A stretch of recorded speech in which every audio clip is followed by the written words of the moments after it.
আবুল মিয়া ফর্সা মানুষ, বউটা তাহার কালো, এই কারণে বউটা বেশি লাগে না তার ভালো। বউটা আবার কালো হইলেও বড় ঘরের বেটি, বাপের ঘরে খাইছে শুধু বড় মাছের পেটি।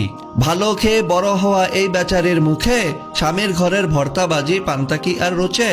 বউয়ের জ্বালা জামাই গরিব, স্বামীর বউ তার কালো, দুজনেই কয় এমন সংসার ভেঙে দেওয়াই ভালো।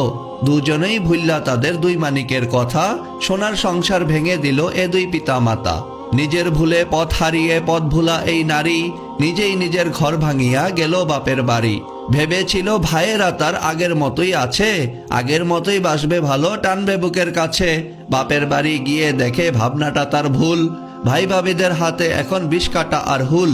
কথায় কথায় কথায় খুঁটার হুল কাটা দেয় গায়ে, পাড়াপড়শিও কাটা গায়ে লবণ দিয়ে যায়। ভাই ভাবিদের কাছ থেকে এই আঘাত পাওয়ার পর বুঝতে পারে স্বামীর ঘরেই নারীর আসল ঘর। হেলায় হেলায় ঘর ভাঙিয়া ঘর হারা এই নারী, চোখের জলে বক্ষ ভাষায় বৈশ্যা বাপের বাড়ি। ওইদিকে তার স্বামী আবার করছে আরেক বিয়ে, বিয়ে করে পড়ছে জ্বালায় বাচ্চা দুটো নিয়ে। এমনিতে এই বাচ্চা দুটোর মা নেই তাদের কাছে, এখন আবার সৎমা তাদের লেগে থাকে পাছে। খানা খাদ্য খায় না ওরা, সারাটা দিন ঝিমায়, এদের নিয়ে বাপটা পড়ছে ফাটা বাঁশের চিপায়।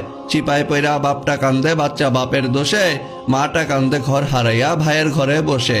এই যে এত কান্নাকাটি এত চোখের জল, সবটা হইল হেলায় হেলায় ঘর ভাঙিবার ফল। কারো বুকে ঘর ভাঙিবার স্বপ্ন যদি জাগে, এদের একটু দেখা নিও ঘর ভাঙিবার আগে।